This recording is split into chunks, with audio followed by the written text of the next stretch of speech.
My name is Steve Papandreou and I'm from Rowville, about 2 months now.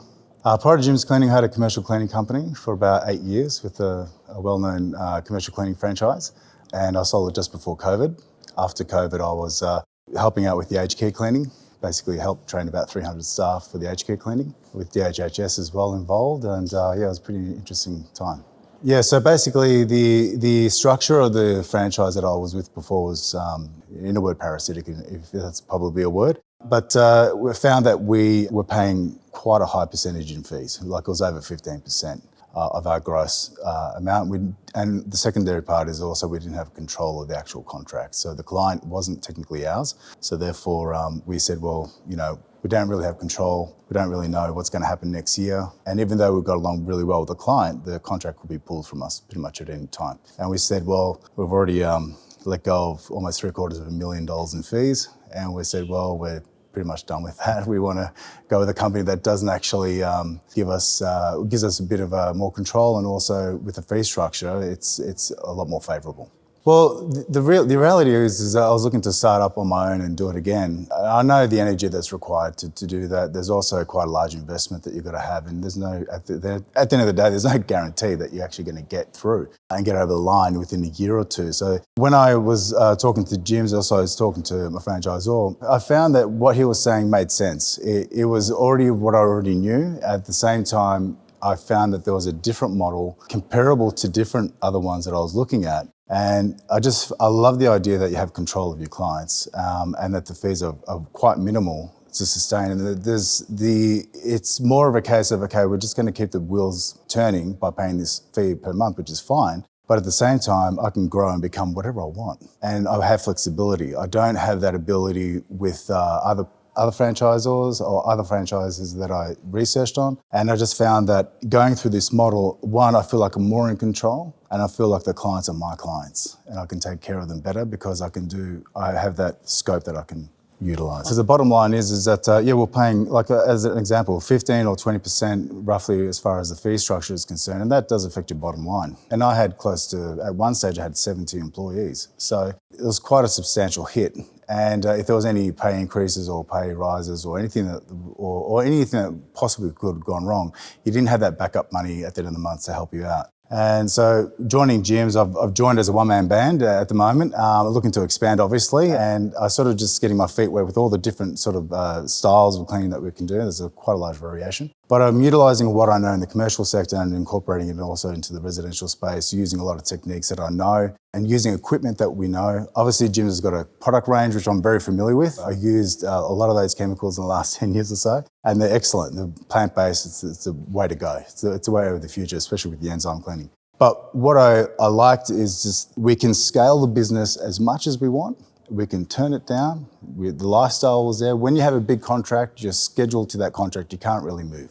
And what I liked about Jim is that you can turn it on and off. And, you know, of course, you're going to delegate work where you can. But I just found that the ability and the flexibility was there. And at my point in time in life, I've sort of been there and done that with the larger contracts. I just wanted to have a bit more control of what I wanted to do and have get my energy back and be close to my family. That's the main thing. Yeah, a lot of people sort of questioned it, like, oh, what are you doing, you know?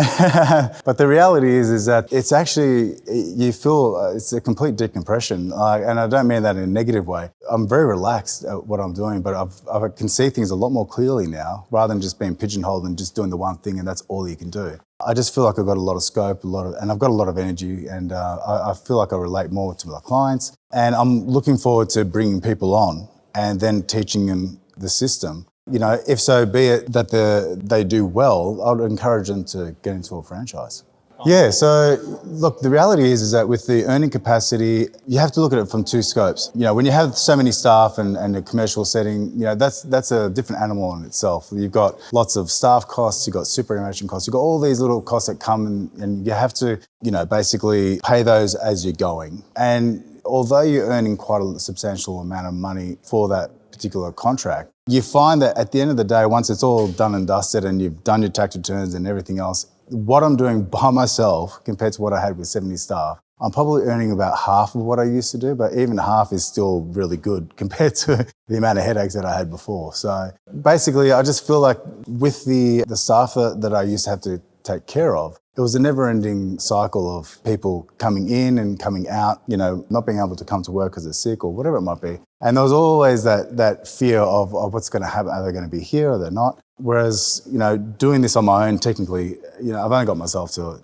be accountable for. But I just find that I find it quite easy for me to just do all these different jobs. And what I'm looking at from a further perspective is, okay, I've got all this experience and I know how to clean in so many different ways with so many different machines, be it steam machines, different chemicals, different techniques, utilising equipment in the right way, reducing fatigue, because that's a big player in this industry with a lot of people getting tired. And also finishing the job and still having energy. Okay, that's the main part. And also removing what's called redundant work, meaning a redundant wiping. So if you're wiping something, don't go back and wipe it again. There's no need to do that. If it's done once, it's done. You've got to do it properly the first time. So I've sort of systemized how fast it should take to clean the toilet, a bathroom, a vanity, a kitchen, oven, everything I've itemized into different spots. And basically from that, I can systemize it and then scale it. So I've done that already in the last 2 months. I've actually got all the timings right. And now I've been able to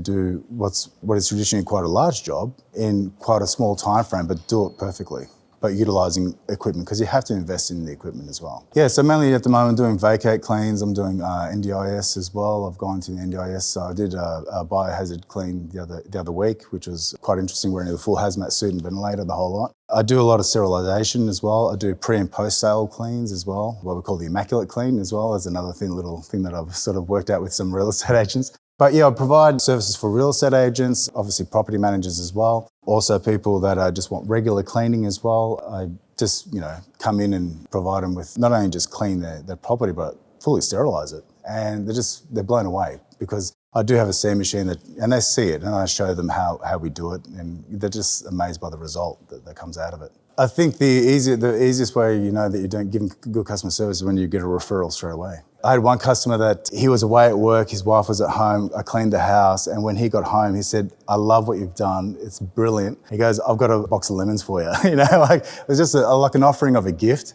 That was pretty fun, because, I just found that he went out of his way. He thought, well, what an amazing job.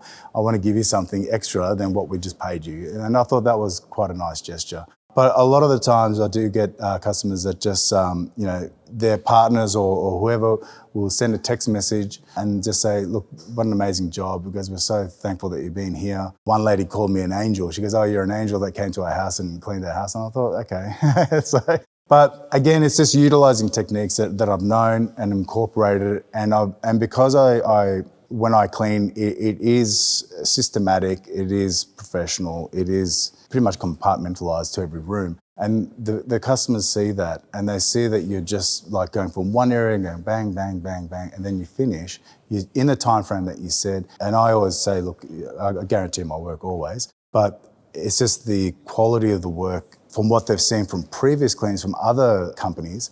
They're like, there's no comparison. And that's when I know I've done the right thing. Plan for myself moving forward is to, look, I have a lot of experience. I've trained a lot of people. I would love to be in the position where I could train the franchisees as well. And not to get them up to speed, but to just give them tips and tricks to reduce fatigue, especially because look, the industry is notorious for people getting tired and burnout. So it's something that I'd love to give extra tips and tricks, and also show them the equipment that they should be using and how to use it as well to reduce fatigue and also to get better results as well with less time. Yeah. Look, one of the first things I asked was, how do you get the leads, and, are there enough leads? I wasn't cynical or skeptical about it, but I was just curious, like, how do you guys get the lead? How do you sustain the business? And I remember we turned the leads on first day, and I got like 6 leads, and it was X amount of $1,000s worth of work. And it was like, okay, we're on. We're already started. And it just never stopped. And it got so busy that I actually switched off the leads. So 1 month, in my second month, I actually switched off for 20 days because I was too busy. I had too much work coming on. So the leads, obviously, at the start is one way of generating the business to get it going. But what I've realised is that also, it's the connections that you make with business partners as well. So your real estate agents, NDIS, having flexibility to do a variety of different cleans. And I think also, if you're going to get into the business, sort of understand the different types of cleans, and then moving yourself into those positions will give you the opportunity to do more work. And obviously, if you get an NDIS clean or a real estate clean, you do a good job, they're going to refer more work to you. So it's just naturally, it's just going to grow organically.